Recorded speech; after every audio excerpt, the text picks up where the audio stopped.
Hey, everybody, and welcome back to Second Cup. I am your host, Tim Heller. Before we jump in, I have two quick announcements. First, all episodes of Second Cup, including this one, are now up on YouTube. If you've been listening anywhere other than Spotify, then you've not been able to enjoy the full video experience of these incredible conversations. Head to YouTube and subscribe to Tim Heller Creative to stay up to date on all things Second Cup and voiceover and otherwise. The second item of business that we have is today we are introducing something a little bit different called Extra Cup. These episodes are going to be longer than what our usual 20 to 30 minute conversations are. I decided to do this for a couple of reasons. First, being that I now have a little more space in my schedule to dedicate to the show. And second, that I want to allow space for conversations to grow and develop in whatever direction and duration that they may. The first guest for this Extra Cup series is my dear friend, Johnny Brantley III. Johnny is a multi-hyphenate comedian and storyteller who uses multiple conventions to heal the heart and engage the mind. If you know Johnny, then you know the light he is to everyone around him. And if you don't yet, then get ready to fall in love. Instead of the normal pre-roll spiel about how you can support Second Cup for this episode, I would like to instead mention Johnny's GoFundMe that is currently active. Johnny has done so much for others, especially since moving to Los Angeles, and is now finally focusing in on himself. His GoFundMe supports the production of his one-person show, Kintsugi, and the book he's currently writing called Chicken Litmus Test. The link is in the bio for easy access and support. Woohoo! We have made it through all the pre-roll. All of this was important, and I sincerely thank you for listening to it all. Now, top off your beverage, get comfy, and enjoy this episode of Second Cup Extra Cup with Johnny Brantley III. Hot tea. Oh my God. How do I typically start the days? I usually wake up at around 5 a.m., between 5 and 5:30. And then I go work out, go to the gym. I come back home. I usually take a cold shower. And then I journal, meditate, pray, do my visualizations. And then I kind of start the day. Every now and then I might take a nap right after that to just like give me another spring because I don't drink caffeine. So I have to come up with these little ways to kind of give my body the spritz. A 10-minute nap is like perfect. It'll just like It literally feels like an espresso shot. I'll be like, and then I start the day. Wow. So it's really not a super involved routine. I mean, it sounds amazing. Yeah. How long have you been doing that for, and how did you kind of come to that, and what do you feel like that does for you to get you ready for the day? I feel like when I moved to LA is when I really adapted that schedule. When I was working like more of a 9 to 5 job, like I couldn't because it actually was 9 to 5. It was like 6 to 11 p.m. at night. Like I couldn't really do that. But this is like my creative flow. This is what just puts me into a great mental headspace. What was the second part of the question? Just what it does for you to set you up for the day, which you kind of already answered. Yeah, it puts me putting you into that creative headspace. Yeah, it like grounds me. It just reminds me that because my prayer and meditation is a time for me to be just reflective. And, when I journal, like it's just a time for me to just spill everything. So it's just a deeply important ritual for me to feel at home within myself. And so then when I kind of do other things, it just fills me with joy, preemptively fills me with joy. And working out, I do like working out. It does make me feel very good. It gives me energy. So I guess that's all I'm going to say about that. But there's a but. I just don't. I mean, yes, I don't. I do enjoy it. It's tedious. It's getting there. Yeah. But what I do is I do like feeling like I look great. Today I had I was like, am I being vain by like admiring myself in the mirror so much? I was like, this isn't even a true mirror. It's not even no, love yourself. Yes, absolutely. But also balance, right? Like, like loving myself, and then like 2 minutes is fine. 2 hours is maybe a little bit much. Yeah, exactly. I'm like, I was like, I feel like I can stop looking at myself now. Like I feel like if the mirror was a person, it'd be like, okay, you're good. You're good. Why have you been staring at me so long? Yeah. Exactly. But it was leg day and I was squatting in the mirror, so obviously I was like, Oh yeah. Look at those cakes. yeah, look at the cakes, the quads. But yeah, so that's what it was giving. That's great. Well, thank you for taking the time to chat on the first go around for me of this like extra cup format that we're trying out for the podcast. Of course. And I love your mug. Can you tell our listeners what it says Thank on you. there for those who are not watching the video? Yes, it says Black people, I love you. Beautiful. I love it. Yeah, Blairisms. Where did you get that for other people who may want to purchase said mug? I actually don't know. Like it just is like Great. in my sublet. And I was like, great. It's mine now. Mine now. I'm drinking it like it's mine. No, it's cute, Johnny, though. I'd love to get. Yeah, it's a cute little mug. It's a beautiful little reminder. Thank you. I would love to get a quick intro from you, about who you are, what you do, how you got to where you are, and a little bit. I love your journey, and for those who don't know you or I, we've known each other for a while now, and you're one of my dearest friends, and one of those friends that we cannot talk for a while, and then pick up and talk for 3 or 4 hours, and just kind of pick up where we left off, and a very important person in my life. So. With that context, take it away. Tell us a little bit about Johnny Lee Brantley III. Yes, middle name. It's so interesting. I feel like this whole I just did this editorial piece, or I guess this editorial piece just got done on me by Voyage LA, which is exciting. But when they asked, like, what do you do? Like, how do you? It's giving. I don't know how to.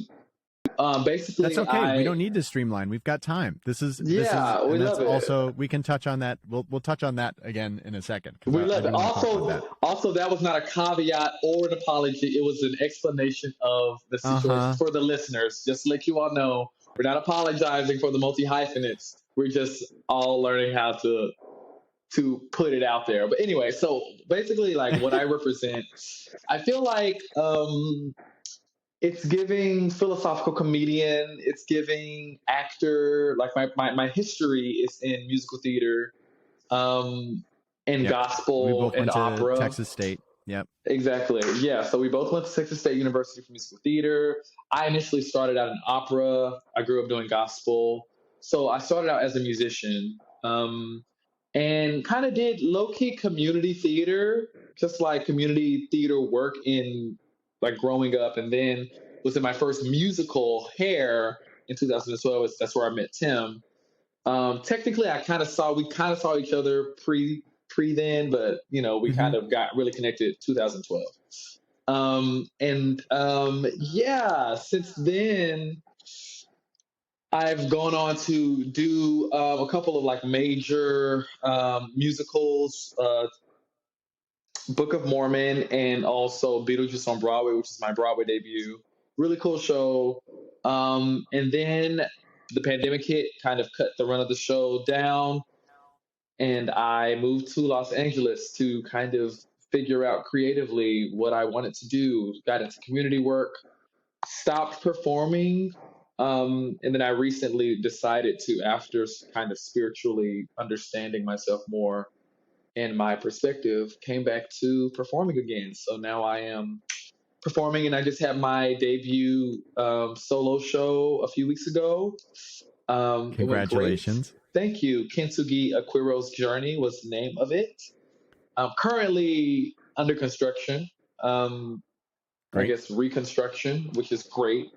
But yeah, that's kind of where I'm at right now. That's awesome. And so a couple things I'd love to touch on with that is I'd love to hear about how you decided to pivot in your career, because I remember seeing a lot of you, because you were living with Jess and I for leading up to Beetlejuice, and how excited you were, and how filled with light and joy you were for the auditions you were going in for, and that Savion Glover experience that you had, and then Oh the yeah.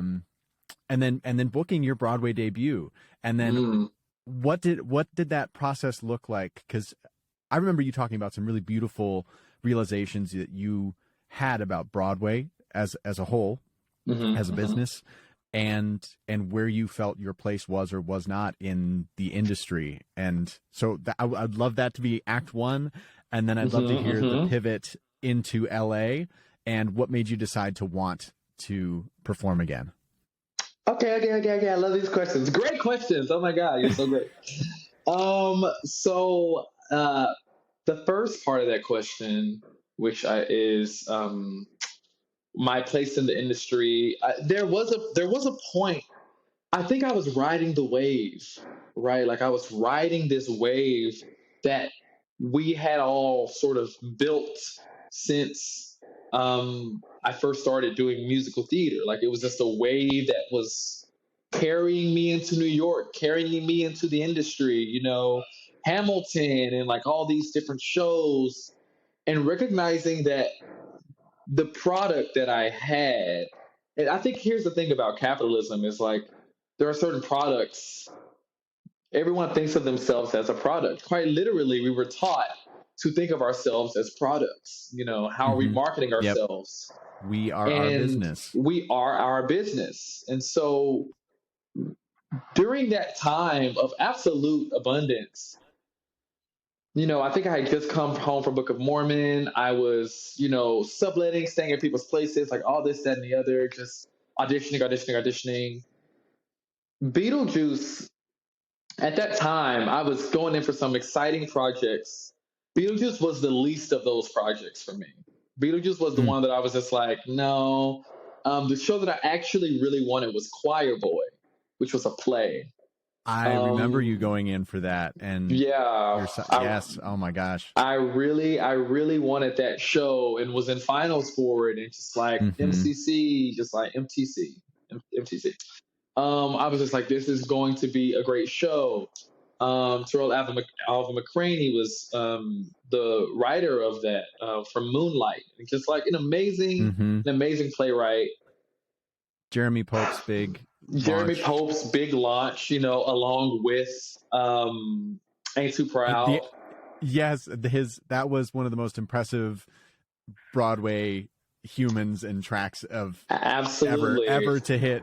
That was wild. I forgot that he was doing both at the same time. Yeah, he was like, he hopped right after, because it was a limited run for that show, and he hopped right into Ain't Too Proud. It was amazing. And so, yeah, I felt like I was very much so in this point of abundance. I had just done Come From Away as well. That was a part of that little chunk as well. And so just like all of these, my product was selling, like it was in a really cool way. And when I started Beetlejuice in DC, I honestly think that I was just very present. I was very present and able to enjoy so much of life then. I don't think I was understanding that I was at a deficit, because the food that I was eating was food, even though it wasn't a rotisserie chicken or, my fruits and veggies. It was like a really delicious bag of hot Cheetos. And it was amazing, and it tasted great for what it was. And so when Beetlejuice went to Broadway, and I started to kind of feel the temperature of the industry and the entity that I was going into, I was very aware of the energy surrounding what a Broadway show is. Granted, Beetlejuice I was just thinking about this the other day. It was amazing. It was hilarious. And I was so grateful to be in such a show, and looking at some of the best comedic actors in the industry play every day with one another. Rob McClure, Carrie Butler, Alex Brightman, like some of the funniest people, Leslie Kritzer, just like incredible individuals, and learning so much from them. I was in the ensemble of that show, and I was dancing, which, like, I'm a dancer, but they are dancers. So I was like the Mm-hmm. tallest guy having to dance like I was 5'7". And that was difficult for me because also, like, because I'm a musician first, an actor second, and then like a at the time was what I was thinking, like I'm a dancer last. Like, it was a big Mm-hmm. shift for me. And dancers often in shows, I think, are used to fill the space between the show. And so I felt like I was being used as a filler, but not necessarily cared about. Like, my body was being, I was like, this hurts, this hurts, this hurts. And there was an Mm-hmm. energy of just continue to do it. Yeah. And then when I started performing on Broadway, there was this whole kind of revelation that I was performing for the upper echelon, like the upper class, not seeing diversity in the audience, understanding that each of these tickets are 150 and Yeah. up. That's, I And remember after your opening talking to you and I said, "Oh my God, like, how was it? What was that feeling?" And the first thing you said was, "It was fine, but I looked out and it was all white people and I didn't see me yeah, out there. And that was yeah, weird." it was. And the same thing kind of happened for Book of Mormon too. But I think tour life that was my first show out of school. I was 4 months out of school when that show Yeah. happened. And like, it was just like, and I had moved to New York in August of that year. And I was already starting rehearsals for an off Broadway show, um, The Bad Years with Kerrigan and Loudermilk. And so it was just this like whirlwind, whirlwind, whirlwind, whirlwind. That show was like ending. And right when that show ended, I was on tour. Mm-hmm. And like, it was just like a work. So I didn't recognize that first, that show in itself is problematic, in the way that it interacts with blackness and the way that it operates with, the African diaspora, Africans, Nigerians, Ugandans. Like, there's just the show in itself is inconsiderate, but it's performed for mainly white audiences that are laughing at these hyperbolic situations. I wasn't aware of that at the time.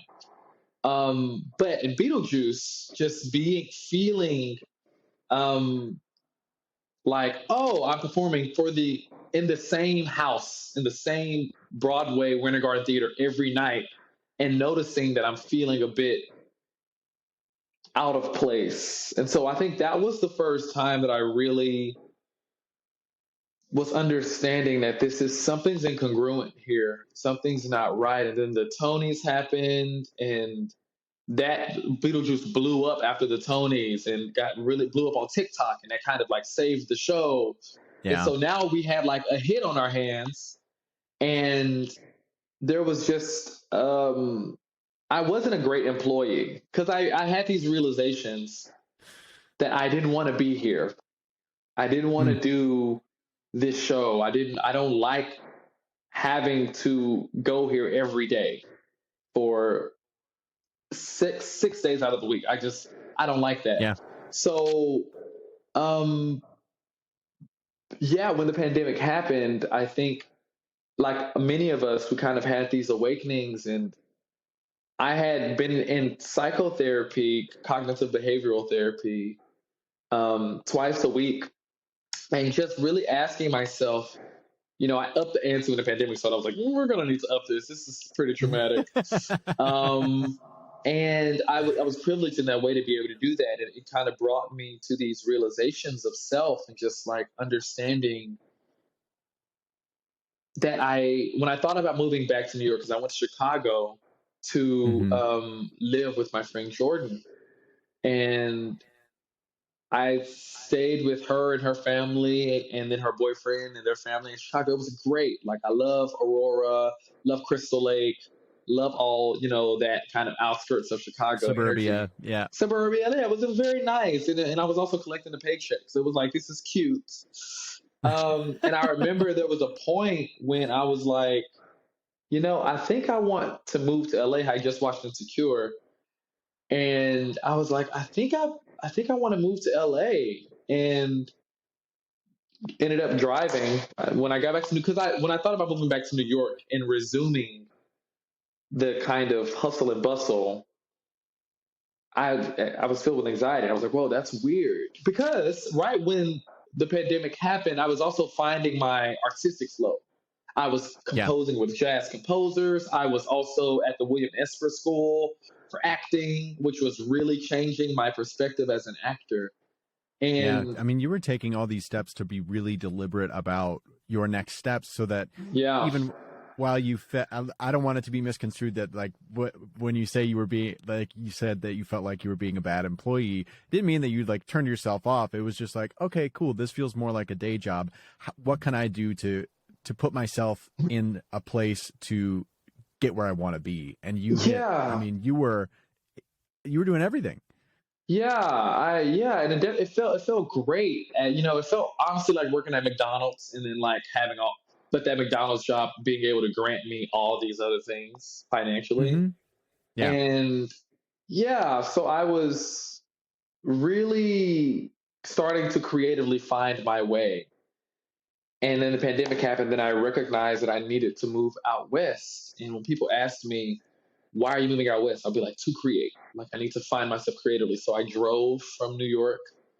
I got my license in New York for the first time and rented a car and then drove to LA. And interestingly enough, when I first got here, my dear cousin passed, Annika. She passed the day that I landed or the day that I Mm-hmm. arrived here. And I started working on a composition for her, a symphonic piece. And that was the last of that creativity because that led me into, I kind of already was in the activist headspace because of the summer, George Floyd, Yep. Breonna Taylor, Ahmaud Arbery, the trifecta that kind of sparked the grand awakening of the world to the Black Yeah. experience. And so when it was just interesting to come to LA to create, but then I all of a sudden just started being an activist and being a community worker and dove into that, created my own organization, had my own, like all of these things. What was the name of your organization It and was, what you were doing? yeah, it was the Black Trans and Queer Collective. So basically, it was a space geared towards healing, geared towards allowing Black trans and or queer individuals to imagine a life without oppression. So a lot of the Mm-hmm. conversations that we would have, we met primarily online. We did have an in-person event, and that was a trans remembrance vigil for trans and or queer individuals centered around trans people. But yeah, it was just a way for us to have conversations like, what does love look like for us? Because so much of the Black trans and or queer experience is limited because of survival. And so we aren't able to experience the nuance of like holding a hand in public, the safety of that. We aren't able to experience the nuance of being able to dream about a life with kids, with our families, because it's our experiences are rooted in, my family will never accept my partner. So in order for us to feel comfortable, we have to be alienated. And so this space granted us, um, gave us the right to talk about that, talk about how that made us feel, and to dream. So every week we'd have different topics. And that was really powerful work. And that is where the pivot happened, is through Yeah. that work. Because I began to understand myself as a healer, someone Mm-hmm. who is healing people through work, and that whatever work that I do needs to heal. So the first time that I performed since moving to LA was at a BLM grassroots general meeting.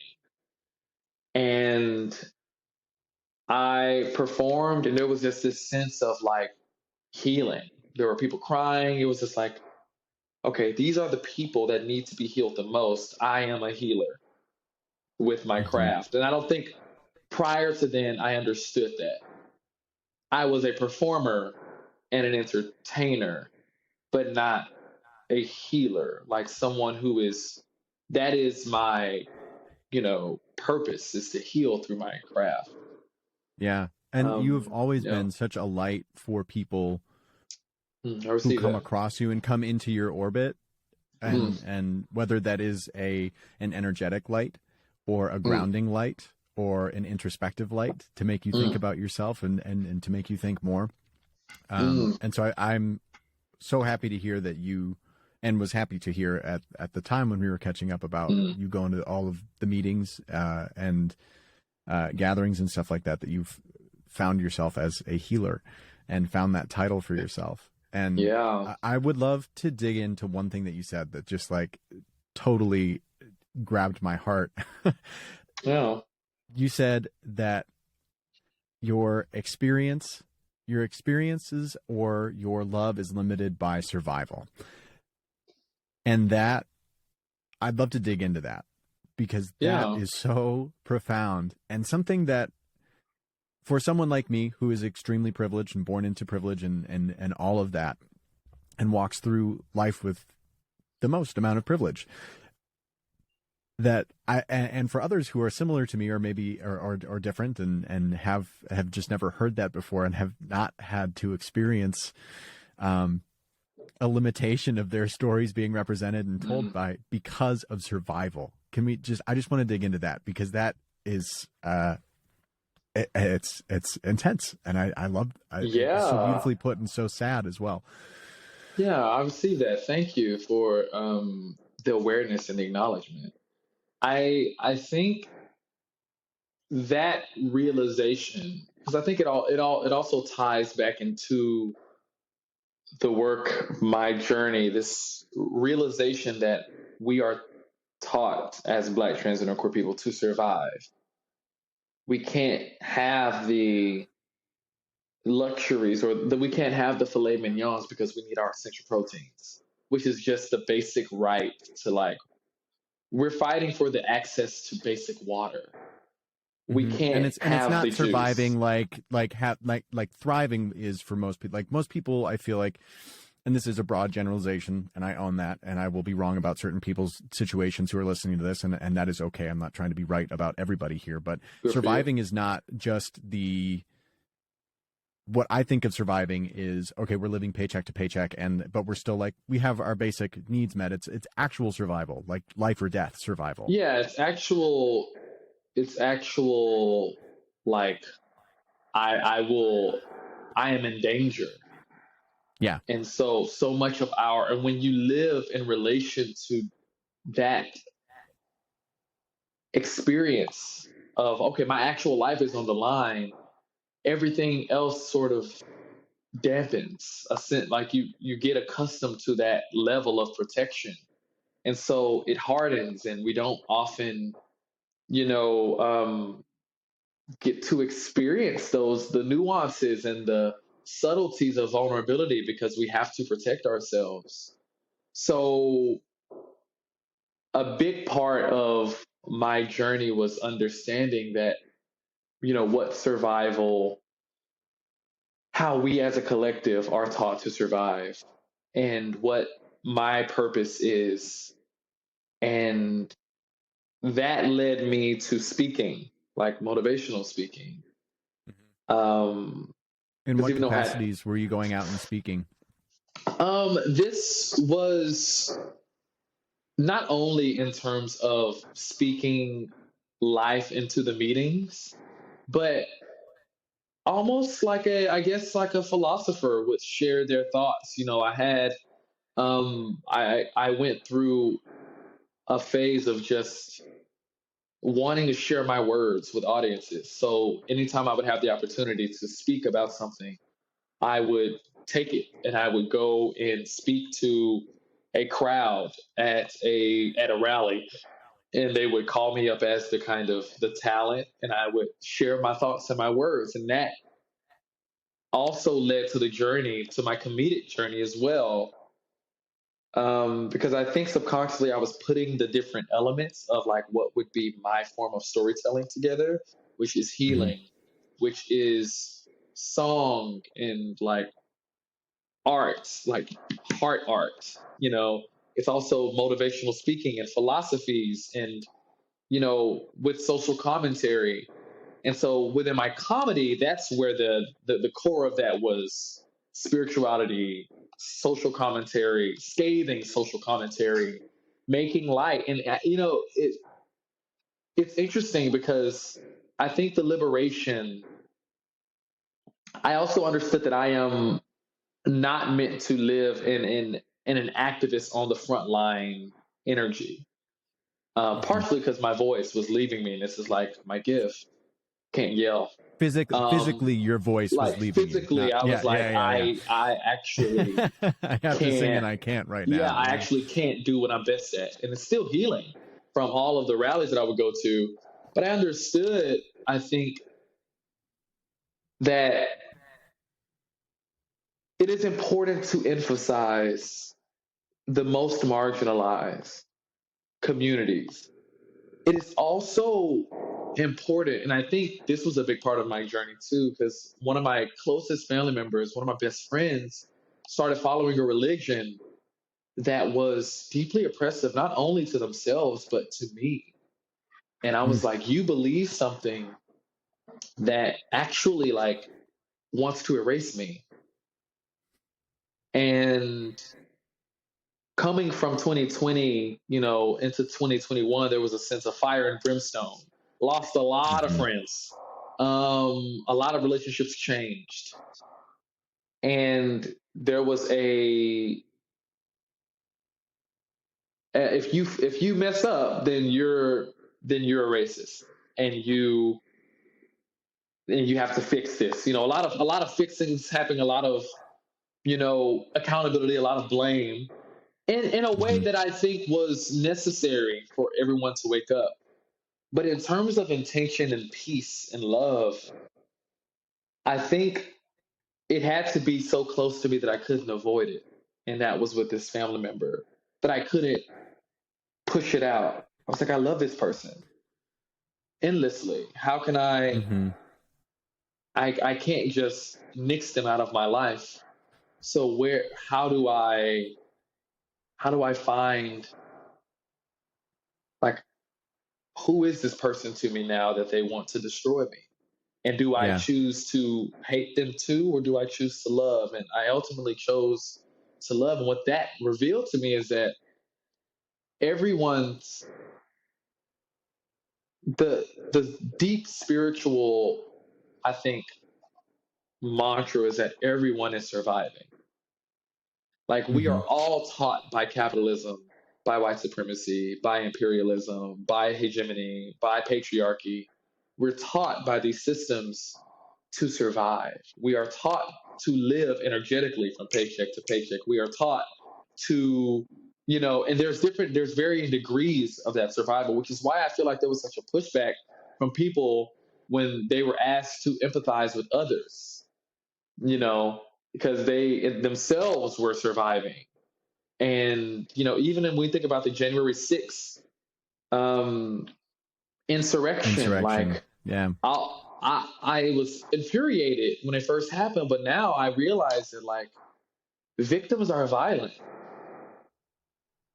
Victims are violent, and there's varying degrees to victimization. And I feel like we all are victims to certain institutions, and realizing that also informed my craft as well. Mm. So in terms of survival, you know, it, we all are tasked with seeing past survival because that's all we've been taught. Like, even as artists right now, like, we are, especially artists, are taught there's quite literal survival job. Like, that idea in Yeah. itself Yeah. is like what we are all taught. This is my survival job, to survive, as opposed to, like, live. Like, day job is a better term. It also is still under the umbrella of this is a survival job mentally for a lot of us. Yeah. Yeah. Absolutely. But And it's do you feel like you've started to come into the phase of this is something that I've just kind of looked at over the past several years of like pivoting out of not being able to do what I thought I was going to be able to do for the rest of my life and experiencing different cultures around the world, but like that what we're taught of that it is a gift no matter you should take whatever you can because that is, I feel like it goes right into what you're saying, that our art is a reflection of society and what is happening in the world. And I feel like that, especially in the arts, is take what you can get because you don't know if you'll ever get it again. Yeah. Is such a trope that is changing now, and that idea of a starving artist is bullshit, and that now we have the opportunity. So many people are taking that opportunity to now flip it into like, no, I'm going to thrive, because this is not the only thing that's out there, and that while we are all a victim of something, more and more people are seeing that we also are the impetus for changing that system. For sure. I feel like, an experience that I had just been offered The Outsiders, and it was a show that I was very excited about. I was supposed to live in Chicago, potentially with your parents, for that show.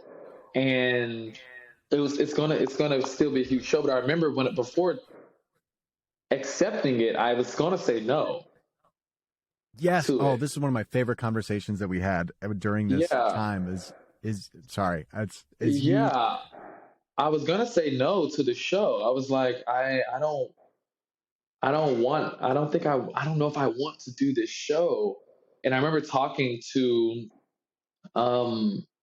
a mentor at the time, and they were like, you take the job that's offered. Who do you think you are, Will Smith?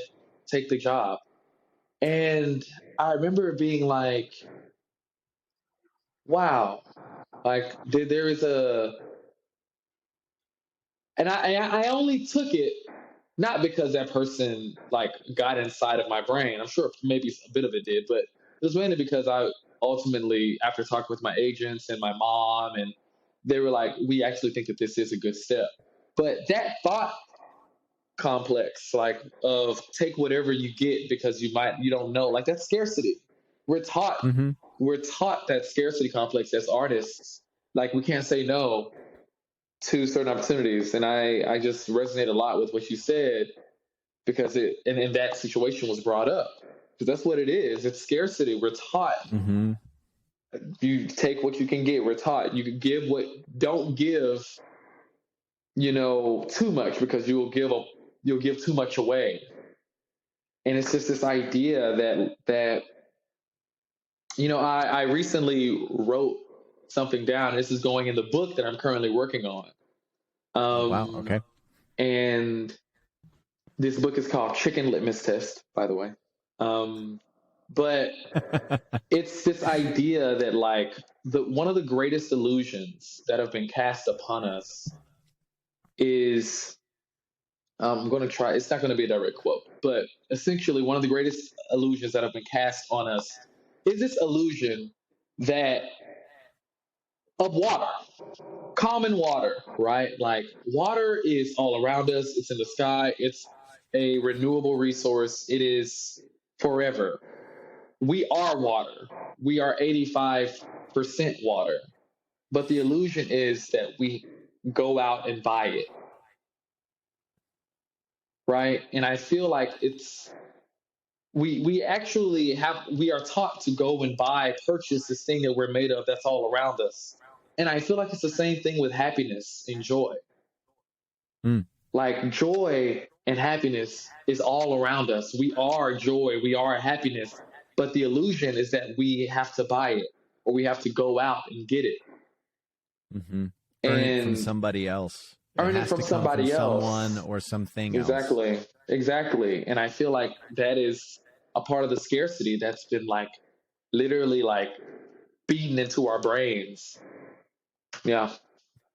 So how do you feel like you have moved into more of an abundance mindset as opposed to the scarcity? And what does that look like for you? Because so you called me last week, and out of the blue, we haven't spoken in a minute.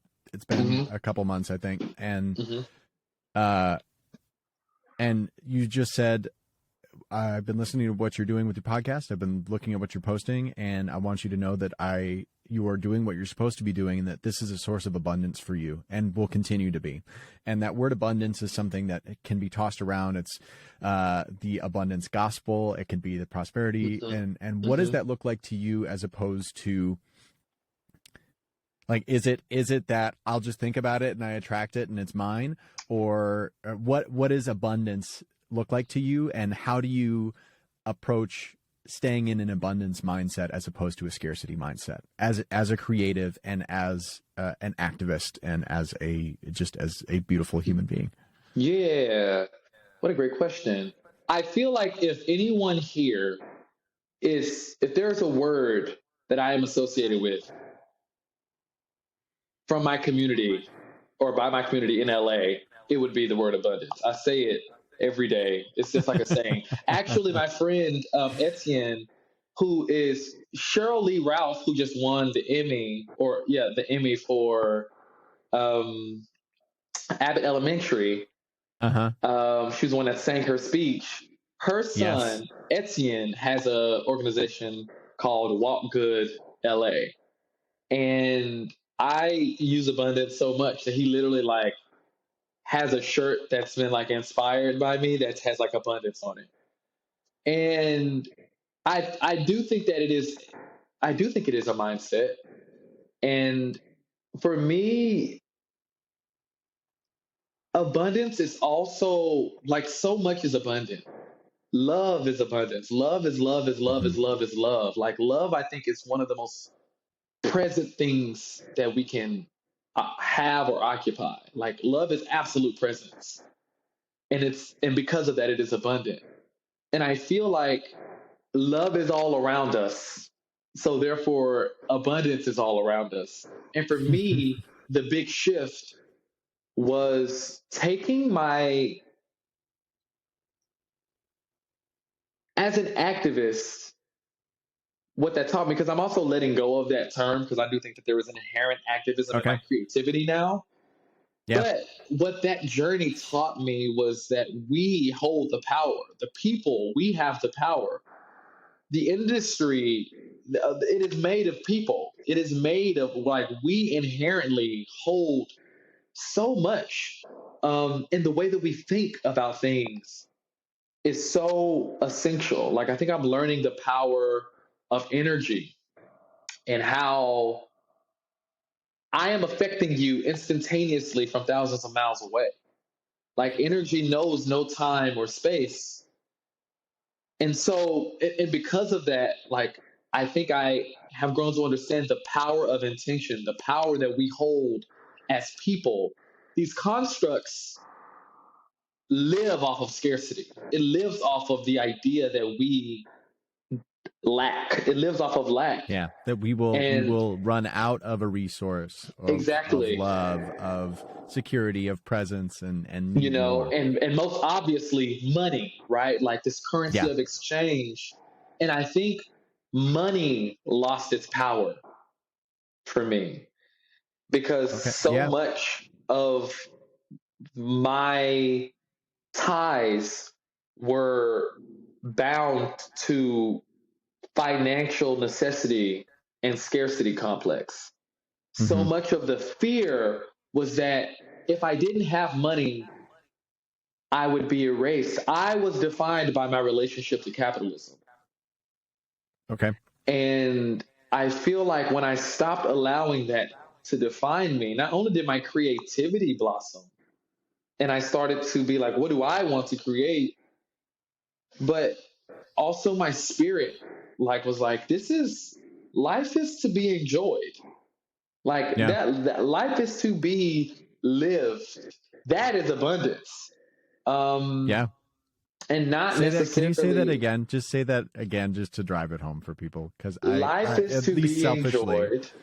Yeah, yes. Life is abundant. Like, to live is an act of abundance. And I just feel like that is one of the greatest illusions that have been cast, is that, like, we are in lack. We're born into lack of.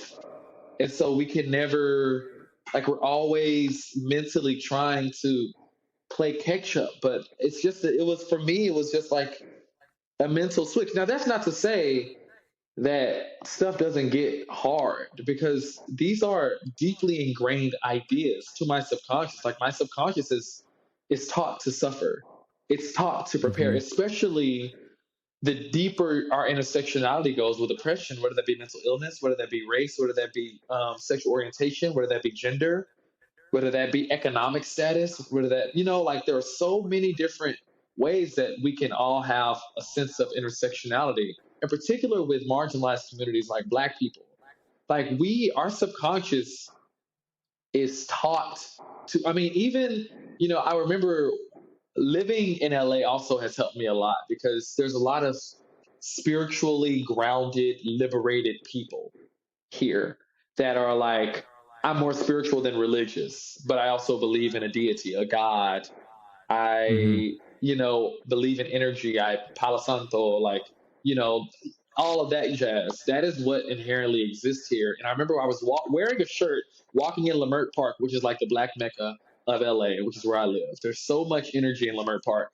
And I was, every weekend, the downtown area of Leimert Park has Africa Town. And it's just a bunch of vendors that come every Sunday, Saturday or Sunday. It's amazing. And I was wearing a shirt that said "I Can't Breathe" on it, and it was in honor of Breonna Taylor. And an older lady said, hey, you come here. And I was like, she's trying to sell me. She had all these shirts available. And she was like, you're speaking that into yourself. She said, your words, that word, I can't breathe. She was like, and I understand. She was like, I understand the concept behind it. I understand the purpose and the intention. But she said, those words are powerful. And you are speaking I can't breathe by wearing it and representing that. Because the reality is you can. So you're lying. Wow. Did that make you just shit your pants? Yeah, it also revealed an attachment to suffering. Okay. Like, wow. we have an attachment to the ways in which we have been oppressed. Yeah. No matter what that is, whether I didn't get treated this way by my teacher, therefore I am this.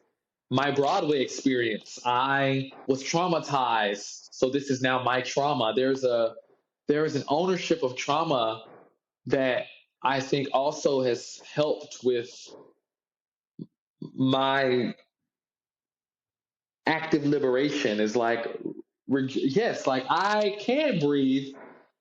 She couldn't breathe. He couldn't breathe. They couldn't breathe. And I honor them by breathing and by saying I can breathe and fighting so that others won't have that, won't experience that. But learning to let go, and a lot of that trauma, releasing ego, like releasing my ego. That's what I also think now as well, is just like The Power of Now, A New Earth by Eckhart Tolle, Beyond the Gender Binary by Alok von Menon. What else? Anything Brene Brown. Just certain books that really, A Time on Two Crosses, A Journey with The Bayard Chicken Rustin. Litmus Test by Johnny Chicken Brantley Litmus Test by Johnny Brantley III. Yeah. Exactly. Mm-hmm. These books that help us, I think, tear ourselves away from the ego in our lived experience. And like, so much of my journey was, okay, understanding that I am not my thoughts, but the space that my thoughts inhabit. Say it again. I am not my thoughts, but the space that my thoughts inhabit. Like, I am Gary Zukav, who's a spiritual teacher, he says our sense of self, our sense of identity is but a spoonful of the ocean that is us. And when I understand that my soul is so much more vast than my perception of reality, that's when I think this is, okay, if anything, I have learned to not only trust in the unknown, but believe in the unknown. Because that is where God lies. That is where the divine lies. It doesn't lie on earth with what we know. It lies in the galaxies beyond. Like, the universe is infinitely expansive, but infinitesimally minute, all at the same time. there's so much I don't know, and scarcity has us cling to the know, but God, the divine love, abundance has us in the unknown and in the impossible. Like that's where I think for me was the big aha moment. Thank you, Oprah. Super Soul Sundays. But the big aha moment for me was like, oh my God, like I don't know. I don't know if what I'm saying is right. I don't know if what I believe is right. And I don't have to know. Like I can be wrong. I don't have to. And that also helped me let go of I don't have to be this by 30. I don't have to be this by 34. I don't have to do this or be this way or be Simba in Lion King. I was like, stop calling me in for Simba. I don't want to do it. Yeah. So that was a very long-winded and appreciated because the abundance it was meant to be, but it was also very long-winded. So thank you for making space. That's okay.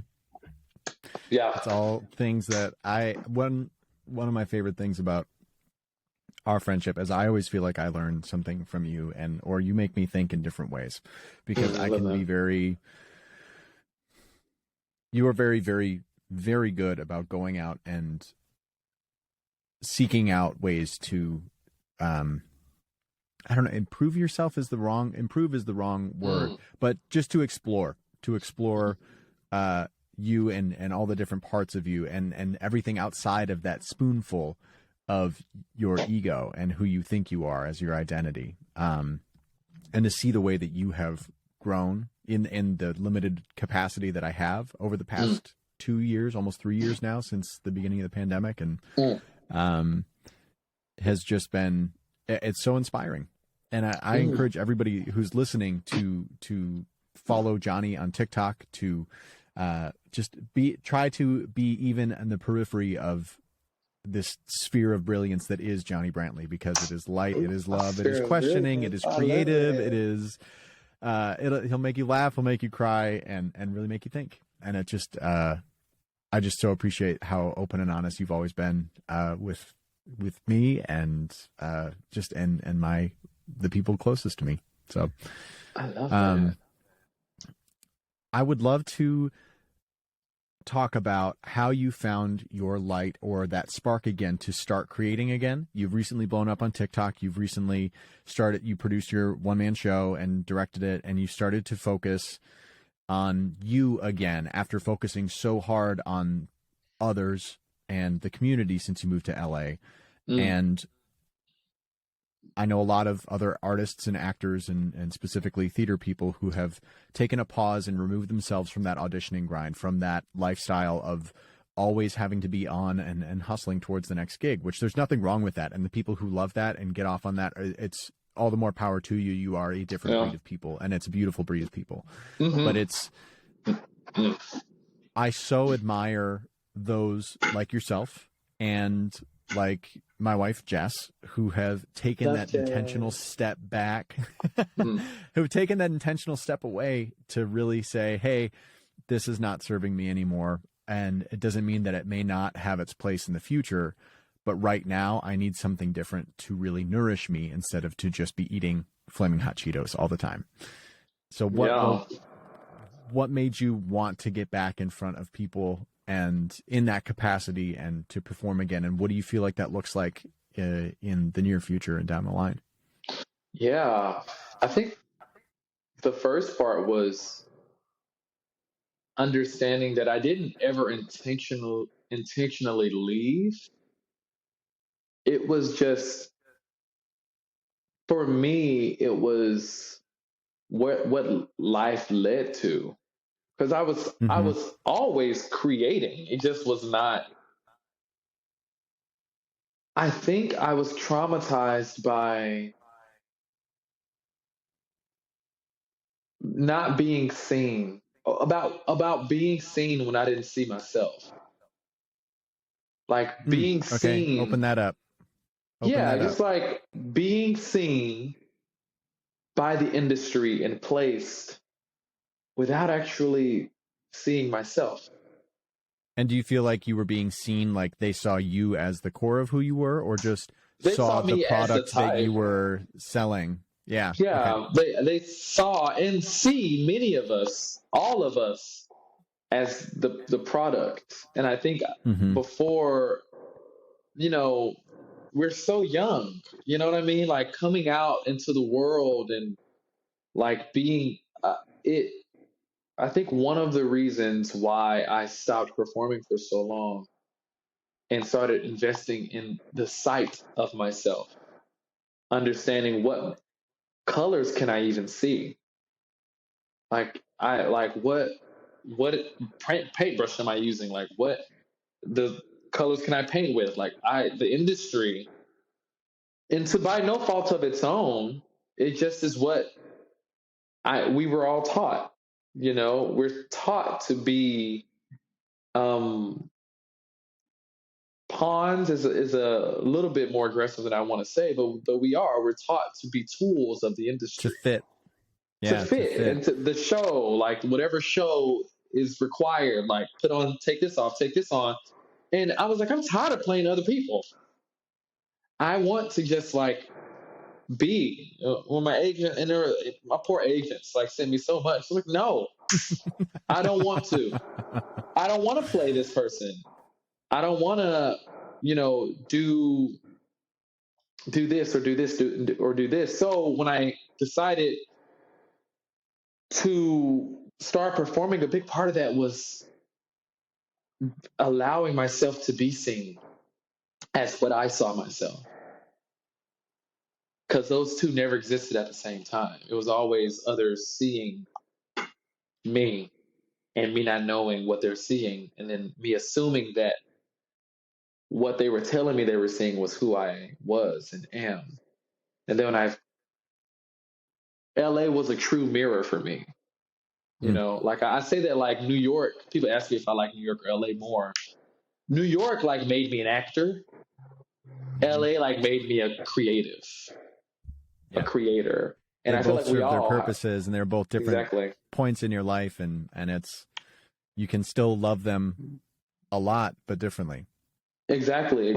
And so when I had developed a fear of being seen. I was so scared of being seen. And one of my affirmations is I am inherently seen and I'm inherently loved, Mm. because I think I subconsciously question that. Do they love what they see? Mm-hmm. And the real question, the real answer is I love what I see. Yeah. So Oh, therefore, that like, slaps. right? Like, I love what I see. So therefore, I am inherently seen and I'm inherently loved. And now I am allowing myself to be seen. And so that looks like this solo show. It looks like um, succeeding and failing in incredible ways. I mean, the show went great. Some of my community showed up for me. Kind of like I told you, the show went great, but it also went shitty. Like Uh-huh. it was equally amazing, but in terms of like the experiment, like there was an element of goggles on, black smolder all over me, like smoke everywhere. Like, okay, going back to the lab, and Yeah. experiencing the shame, fighting the shame of like, ooh, I just showed the people whose opinions I care about the most shitty work, and then the gratitude of I made something shitty. I created something You that I did it. felt Yeah. I did it, and I have a community to show up and support shitty work. Like how invaluable is that? And so now, as I'm broadening and expanding and working on this book, and I'm officiating a wedding next week, Anna Uzela's wedding. Oh my Um, gosh. yeah, I'm officiating that in, I guess, in a week and a half, and just like understanding the call to be a spiritual leader. Okay, what does that even look like? Great. Pause. Understanding. Okay, and now I want to be an author. Okay. I also have a solo show that's like a comedy special with music. It's like Bo Burnham meets Mr. Rogers meets Whoopi Goldberg meets Dave Chappelle. What is that even? Yeah. And so And you I won't guess know until you get up and just do it. exactly. Make it shitty. Make it shitty So first and that's what it's giving go. now. It's like um, boldly being seen. That, and it's terrifying because so much of I'm having to understand that my self-worth can't be on the line every time I fail. Like Yeah. it can't be on the line every time I create. It has to be inherent. And I think that that's the stamina of like creative liberation, is like not being defined by its relationship to others, or its relationship to capitalism, or its relationship to anything other than its inherent sense of like good and Yeah. worth and abundance. Hmm. Full circle back to Hmm. abundance. Abundance is Hmm. abundance. Mm. That's the next shirt. Abundance is abundance. Abundance is abundance. Look, because that's the whole, and that's another thing. Just like I sense, because there will be people who see ideas, and I think that's the next phase as I seek representation by people who, because you remember there was a time when I first moved here, and I was like, send me all the agents, all the like, I'm like, and I Yeah, was you like were. on that journey, and heard back from a couple, but nothing came from that essentially, and it meant nothing to me. It meant nothing to me because subconsciously it probably meant something a little bit more. But in the moment, I was like, it meant nothing because I was like, I don't. This isn't what I want to do right now. This isn't. Yeah. I don't want to. I'm not ready. I'm not ready. And I thought, I don't know if we talked about this, my Yale experience, but like I was No. planning on going to Yale this year to get my MFA from the drama department. Holy And shit. Like you went there through the was auditions and there was a everything and whole, did that whole yeah, I process? got the interview with, yeah, made it through everything, prepared, like, and that entire process is just so funny how life reveals itself, how the divine, the great creator, God, the universe, whatever you believe, just like happens. Because I knew that I was going to be in New Haven this, like, around this time. And my auditions went just so well. The pieces that I crafted, I remember when I was getting coached on it, they were like, we don't think that you should do this, because my opening piece was a version of Crazy, the version of Crazy that I do, mixed with Hamlet's first soliloquy. And so I would Ooh. weave in and Ooh. out of this tutu Just solid got flesh and into goosebumps. Crazy. Yeah. So it was like something that, like, I was like, this is something I want to do. I'm going to show them my work as a unconventional creator, mixing conventions, understanding who I am as an artist. And I want to change the game. I want to go to Yale, get better as an actor, and do that. Like, that's what I want to do. And they were all like, we don't think you should do that. We don't think you should do that. And I was like, if I'm going to go to grad school, if I'm going to go to Yale, I was like, I'm going to do my creativity, which is why I came here. And so I end up getting, the auditions happened in New York, and I end up being with Dr. Tamala Woodard, who's the chair of the department. And she asked me to do all four of my pieces, and, they call me back, and they love it. I guess I make it all the way down to like the interview where they interview. And that was amazing.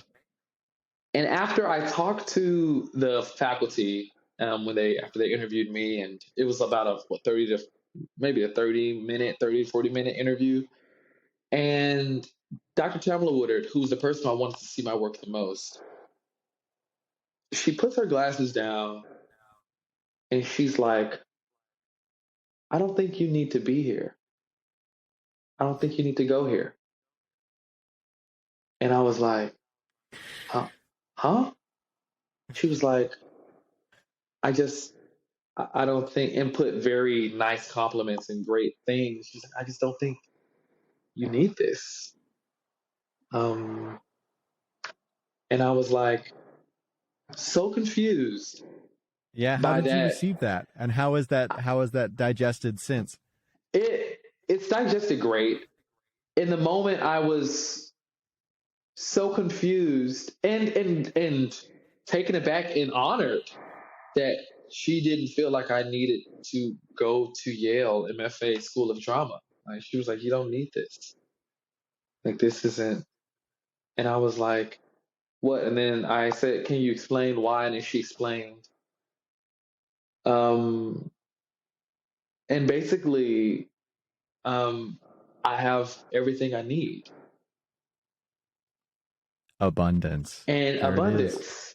That And presence. it was a matrix break for me because I thought that was the last thing that pushed me into performing again. It was a gift. It was a gift from the universe to just actually verbalize. You have everything you need. You have it. I feel like that was a gift from your inner wisdom for guiding you to that point. It was a gift from you for you, because you were the one who put yourself in that situation and prepared and followed that inner voice to do what you felt called to do in that situation. And I feel like I am not a philosopher. I'm not, I don't consider myself a remarkably smart person, but it is, I feel that just feels like that is your inner wisdom, that you did that for you. Subconsciously. You guided yourself there. I received that. That's beautiful, powerful. Johnny. Yeah, wow. It was I did not hear that story. That is goosebumps, like all around. That's amazing. Oh yeah, and I was like, that being said, I did get into the program. And honestly, in the moment, I was like, amazing. But I didn't come to New York for nothing. You better let me in this motherfucking program. I don't know what you think this is, but you better let me in. Great, amazing, but give me the option. But let me say no. Let me say no. But that was a powerful moment for me, and that was you're ready now, and that's when I started motivational speaking. That's when I started going to more open mics. That's when I started understanding myself as a storyteller and getting back into the work. And it was a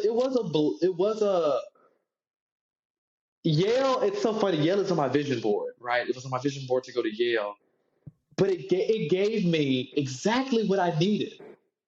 It still did. Like it was on my vision board because it gave me that. Like it was me going through the process and being interviewed and seeing her and them saying like, you don't need this. That was my vision board experience. Like that is exactly what needed to happen. And then even performing now, I'm like, wow, I really wasn't meant to do that, to go to that program at all, because I need to be able to perfect this show and work on it and be in a relationship to audience. And I would have waited 3 years to do that. I would have waited 3 years to do exactly what I'm doing now. And so, it was very powerful. And I also don't know if we talked about the rescue mission at all, but we did. Maybe there was basically through my organization, I was made aware of a situation happening in Nigeria. Yes, you did tell me about N, right? Yeah, at home. And that's a whole. I don't typically talk. I realize that I don't talk about it just because it was a life-changing experience. I mean, I remember when you were going through all of that. Because that was pretty close to when you moved to LA. That was shortly after you moved. Yeah, right? Shortly after I moved, and it seemed to take. I mean, it took over most of what you were doing, and and it's a beautiful story. So sorry, yes, you have told me about this, but please share with everybody listening, because it's if you feel comfortable sharing. I do. Comfortable sharing. Yeah, I'm still learning. I think discovering how to share that experience in a way that isn't. I tried to save someone's life. Look what I learned. You know what I mean? I'm laughing because if you wrote it on paper and it's like how to describe a movie in the shittiest terms possible. Exactly. It's like, I found this person online and tried to save their life. Yeah, I saved someone from Africa. I'm a hero. I saved someone that I never met I'm a before savior. from Yeah. yeah. So yeah, that's what I'm still discovering that. But basically, I was made aware of a trans individual in Nigeria, and they were in danger of Sharia law existing over there. Being Sharia law over there is if you are gay, trans, anything LGBTQIA2 plus, you are it's punishable for 14 years to life to prison and or stoning by death. And so I basically kind of made the decision that I would personally take on the rescue of this individual from that environment. And that was a year and a half of my experience here. I've been here for 2 years as of September 13th. And I didn't stop that situation until June of this year.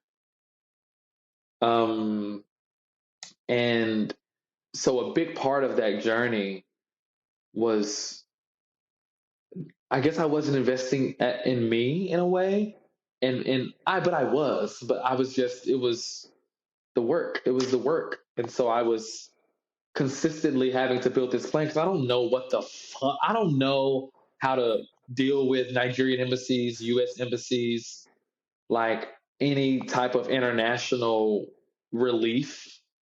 Yeah. I didn't know anything. So I was quite literally, and no one else does. Because turns out there's no resources to help LGBTQIA2 plus individuals. And that's not a surprise, I guess, but it's just, it was very frustrating because, Yeah. and it actually caused me to have a bit of a mental, well, I wouldn't call it a breakdown, but I needed a break.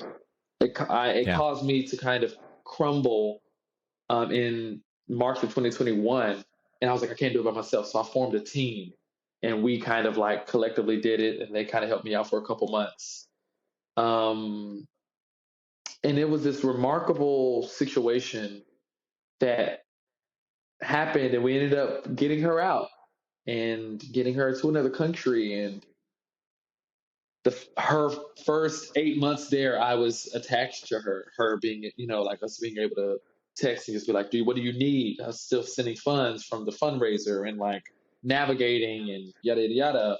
And also being with her side by side, when she was traveling, deported twice from Cape Verde, had to travel across 4 countries. I'm up for a full. I didn't get any sleep that week during travel because like I'm having to like check my phone because there's no service until she does pop stuff. So she's in another country. 6 hours later, she's in another country. Okay, you're okay. Thank God. Okay, you're like all of these things that happened, and it taught me a lot about the necessity for trans people in this world. Taught How me so? about the trans experience is, I think, at the pinnacle of it is I think one of the most oppressed experiences, if not the most oppressed experience. And walking and through the Black Tech, collective as well that I was running, literally having meetings in the midst of the Yale audition process. I was like, my audition is tomorrow morning, but let's talk. Let's have this meeting. Let's, like running thing. Like, yeah. This is earlier this Mhm. year. But I think it is I guess it is very clear to me when someone doesn't have trans people in their lives. And I guess, and that's no shade to anybody who doesn't know anyone trans, because like we are what we're exposed to. But it feels like the trans people in my life feel like if we were in another reality and I got to meet unicorns. Mm. Like when you meet these beings of such divinity and such inherent sense of divinity. When when you have the experiences that a lot of specifically Black, trans, and or queer individuals have, there is a separation. There is a, I mean, that's why two-spirit individuals in certain indigenous tribes are seen as divine, right? Like there's Mm-hmm. people that Polynesian hold, culture, it's very yeah, prevalent. and granted, it's very different from two-spirit and trans. It's very different, but the divinity is what I'm attuned to. The complete breaking of a box. Trans is unknown, transient, right? Like transcendent, right? Like Mm-hmm. that, and it feels like meeting and being informed and getting to know magical creatures that are so deeply misunderstood, but who inherently change the DNA makeup of me. It feels like when you know a trans person and when you are involved in any capacity in a healthy way with trans individuals, that's why I am an advocate and will always be an advocate. Um, the trans community helped me embrace my sense of he they, like John, like Mm-hmm. the fact that, like my inner divinity, like it. I realized, oh, I don't actually care. I don't actually care what I'm called, because I guess it doesn't. There's a place of privilege that it doesn't matter to me, because I don't experience gender dysphoria. Um, but yeah, there's this in the way that water, when a certain sound is played, that makes all the water molecules change. Like that's how it feels to be in consistent contact with the trans community and advocate for them and understand them, and my own privilege as a Black, queer, not gender nonconforming cis man. Like, what does that even, like, what is for me to understand? And then, like, let's not even talk about the experience of like international trans individuals. Like, that's sort Yeah, of what I was being with that attuned. additional privilege of it, which is odd to call it a privilege, but that privilege of being an American Yeah, queer yeah, cisgendered. Yeah, it's yeah, and that's like, to that for my to be to have such a perspective on American life, and then also actively be fighting for someone else's in another country, and then talking to activists out there being like, they're like, we don't have resources, we don't have anything, and I'm like, well, what the hell am I supposed to do? Forging some that is the unknown and the impossible. Like I would have never thought that would have been a part of my experience when I first moved here, but it was for the majority of it. And it wasn't until the last 3 months that I started investing back in my creativity again. And then there's all this abundance that's happening, and which I'm excited for, and watch out, y'all, I'm coming. Kidding, already here. But yeah, like, I'm excited to now get back to the work because, and I think everybody has to have that version for themselves of just like separation from the matrix, like yeah. has to, like, Have you heard even with of your Saturn's experience. return? Oh, sorry. Go Yeah, ahead. What were you saying? yeah. Oh, well, I was just gonna, well, first, yes, absolutely, absolutely, absolutely, baby, and baby, okay. But I was just gonna say, it's like, even with your experience, I think what was happening with you health wise was a big matrix break, right? Like Yeah. there was a new a brand new perspective that was separate from the entity that happened, and I felt a change in you spiritually. There was a breakdown of everything, and I Hmm. think with that reconstruction, I mean, Beyonce had it right. We're in a renaissance. Yeah. I do I feel think that like I it had is. another renaissance and another matrix break when I realized that I needed to be sober. And that was another, I feel like that was another huge clarity moment for me, another matrix Oof. break of like, you said earlier, about, oh God, you said so many beautiful things, but something resonated with me that reminded me of that moment of being like, oh, I need to look at myself again and be more honest. And what were these moments that made me see what I needed, and that you really you cannot act on someone else's behalf constantly. And that's what I was doing is in the industry and in college, and my entire life was just focused on making other people happy and making other people comfortable, and giving while also feeling like, and I'm not saying like, oh my God, I was just the most generous person in the world, but it was I was giving energy, and I was changing who I was and trying to be like a very comfortable chameleon everywhere I was. And that part of that was drinking. And that was one thing that I knew at the time. So actually a year ago today is my 1-year anniversary of sobriety, and it's congratulations. a year. Thank you. Wow. And so, but it was waking up a year ago today, still drunk, that I had that aha moment of, I've been thinking about this for years, but didn't have the courage to say, I want to stop. It was always going and trying to show other people that I was doing something to try to normalize it, or that I could handle it, that I could drink like a normal person could, quote unquote, whatever the hell normal is anymore. But but that matrix break is necessary. And so the Saturn returns is what I asked, is if you knew what that is. And for our friends listening who don't know what that is it is part of astrology. And it is this theory that between the years of 27 and 29, you go through this, or every 27 and 29 years of your life, you go through this massive shift.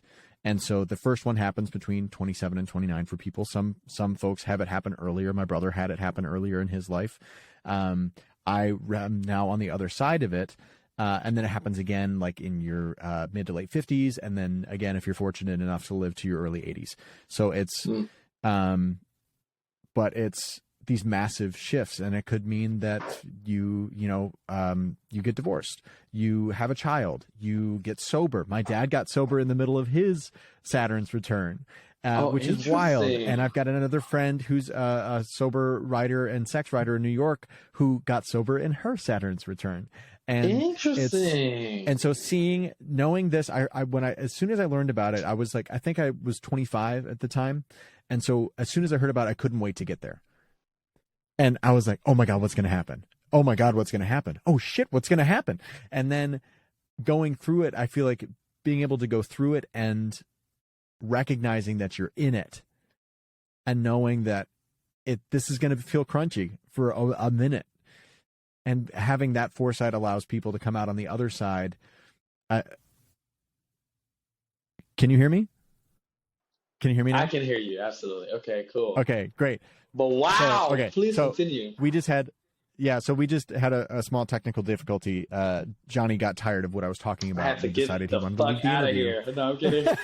I was like, this is no, it was a phrase break. But I feel like, so all I was saying was that I feel like that all of this was in the heart of your Saturn's return. And I feel like you being present and knowing what it was, and knowing that you just needed to figure out whatever came your way, has allowed you to come out on this other side of being like, okay, I feel like the at least from my perspective of just listening to how you described all of these incredible events that have happened, and that you've navigated, is that Yale experience, that audition, was kind of God, the universe, energy telling you, all right, now you're on the other side. Yeah, it's time. Get ready, because if you're present and accountable for what's happening in that Saturn's return, you're going to come out like a butterfly. You're going to come out of that chrysalis, and you're going to be a different, enhanced version of you. Yeah. And for the folks that, there's also the flip side of the coin, that if you ignore it and you constantly are up and you're fighting against or running away from what's happening in the middle of it, it can lead to a really, really tumultuous part of your life. And it's something I believe in God. I pray, but I also believe that in certain parts of astrology and personality and all of that stuff, I think it's all valid, and it's all so much more rooted in in human existence, like so much deeper than what anybody can really explain. But it's, if you hear this and you're going through your Saturn's return, or know somebody who is, give yourself grace, give them grace, and really allow yourself to be present as much as you possibly can, because you have the potential to turn out like Johnny Brantley. Hey. That's it's interesting, because I feel like I think that this might be something that I need to be held accountable for, just in the way that I say it. So I just want to leave that open as I just speak freely. Yeah. But I think that there is something so spiritually essential about like sobriety, and in particular like the managing of addiction, or like whatever capacity that might be. I think that there's a reason. I went through a span of time. I tend to be romantically attracted to people who have gone through that process of it is something, and I think it's a spiritual thing. It's a spiritual, and I was like, what is that? Because I've had multiple instances where someone has been sober, about to be sober, but like actually going through the process, but like mainly a lot of mine have been like on the other side, and without me even knowing, but just being like, what is that? And I think there's just a spiritual vulnerability. There's a breakdown of ego. Egoless Yeah, it's a love. humility, and it's a Yeah. knowing, and it's a knowing of self. It's admitting that you don't have control over Yes. something, and knowing Yeah. in that, and I think that surrender Koroboshi. I think that's the, Surrender.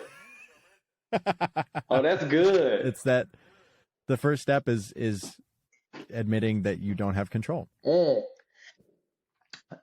That's sexy. It is. It is. All right, folks. It's right. You heard him. Johnny After Dark, Surrender. baby. Hey. Johnny's heart. Johnny After Dark. Absolutely. Woo! Johnny, God, I love you so much, and Love you. just I miss you, miss seeing you in person, and I'm so grateful that you were able to take some time to talk to me today, and that this much of your time. I'll be in Austin at the end of this month, next month. Oh shit! Austin Okay, Film well, Festival. then I will be seeing you very soon. A film that I shot is going to the Austin Film Festival, which is dope. Oh my gosh! That's the conversation another time. Industry stuff. There are things happening, but we'll talk about that another time. Okay. So, yeah. Well, two quick things to kind of take us out here. Where can people find out more about what you're doing, your film coming up, and how can they keep up with you? Yeah, so you can keep up with me right now, currently on my Instagram, and my Facebook page, like my actual like Johnny Brantley III Facebook page. Also my website, currently under reconstruction, but that is where you can go. But right now my Instagram is probably and my TikToks are probably the most active things. I'm actually eventually you all will be rerouted completely through my website, just because I think I'm actually about to get off of social media, which is a big thing, part two. But yeah, I think that those are the ways right now that you can contact me. You can always send me something through my Facebook, or through my Instagram, or through my TikTok, or through my website. Ask me questions. Yeah, Awesome. I also have a GoFundMe. Those... I also have a GoFundMe. Yes. That I am raising funds for my upcoming shows. I'm going to be in New York for the next couple of months, so we're trying to just like, this is basically, this will fund the venues. This will fund the creative time that it takes to form these shows. It will fund the videographers. It will fund a lot of different things. In part, the book as well, Chicken Litmus Test, that I am currently working on. So yeah, my GoFundMe is on my Instagram, and also it is on my TikTok. Amazing. I will. I'll post all of the links to all of those in the description. They're in the description of this episode that you are listening to. And the last thing to take us out is I have a couple quick fire questions for you. Let's do it right now. Just 1 to 2 word answers, just whatever comes to your top of mind first. Okay, go for it. Okay. Okay. All right. What's a nickname that your parents used to call you? Trey. Trey. I knew that one. If you had a color to describe your personality, what would it be? Opal. Oh, that's a little bit of it. That's not a cheat. It's every color. I love it. Right? Opal I'll take it. Right. It's accurate. That represents Johnny. Okay. Next question is, who inspires you right now? Who inspired Whoopi Goldberg? Whoopi Goldberg. Great. You can only have pizza one last time. Where from and what's on it? Oh, what's on it? Bitch, pepperoni. Oh my God, because I'm currently like pescatarian. I remember you coming vegetarian. home. Do you remember when you would come home from the train in Astoria and you were living with Jessica a couple months leading up to Beetlejuice in DC? It was always at like midnight. You'd be coming in, you'd kick off your shoes, throw on your Crocs, and you'd have the gallon jug of apple juice and like God. 2 pieces of artichoke pizza. Oh my You're God. like, didn't you just say that you weren't going to do it? And you're like, I'm not going to talk about it. You go into your room. Okay, look, I had a problem. I was going to turn into an artichoke pizza because it was... Hey, if you can eat artichoke as often as you did and still look the way you did, You so stupid, boy. I'd do that. You so stupid, boy. But yeah, no, it was, look, pepperoni pizza from artichokes easily. Or there was a real good deep dish pizza I had from Chicago. I don't remember what it was. It was a very famous place. They order them. You can order them in the boxes. You ordered one. Yep. Where's it from? I mean, Lou Malnati's. Lou Malnati's! Oh my God. That's my fave. It's the best. Wow. I'm just that. Yeah. Yeah. So either artichokes pizza Done. in New York or Illuminati's or Illuminati or Illuminati. Illuminati. Blood sacrifice pizza. Oh, There great. it is. Amazing. Pepperoni soaked in human blood. We love it. Johnny, I love you. Thank you so much for doing this again, and I look forward to seeing you at the Austin Film Festival. Love you too, Mookie. I'm gonna be there soon. We can talk about that. I'll call you or something. All right. Okay. Yeah. All right. Love you. Bye, y'all. Thank y'all for having me. Love you. Okay. Toodaloo. Woo! First episode, Extra Cup. It is done. Thank you so much for listening to this episode with Johnny Brantley III. If you have any feedback on Extra Cup or suggestions, please comment on my Instagram page, TikTok, Facebook, YouTube, wherever you are consuming this. All feedback is much appreciated and welcomed. And the only rule for feedback is don't be a dick. To stay up to date with Johnny Lee Brantley III, you can follow him on Instagram at JohnnyLeeB3. And that is spelled JohnnyLeeb3, and on TikTok and Facebook at Johnny Brantley III, JohnnyBrantley, Roman numeral 3. If you'd like to support his GoFundMe, again, it is linked in the episode description, along with all social handles, so you can give it a peek if you feel called to do so. This show is recorded and produced by Tim Heller Creative, LLC. If you enjoyed this episode or any of the others, I invite you to show support in any of the following ways. First is by sharing episode links on social media and tagging at Tim Heller Creative.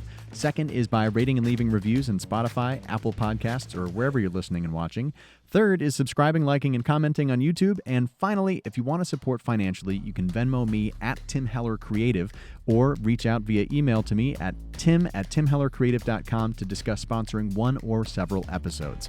All funds donated or sponsored for the show will be used to improve the show and provide the best experience for guests and listeners alike. Tune in next time for another incredible conversation and to hopefully learn something new from a really cool person. Bye!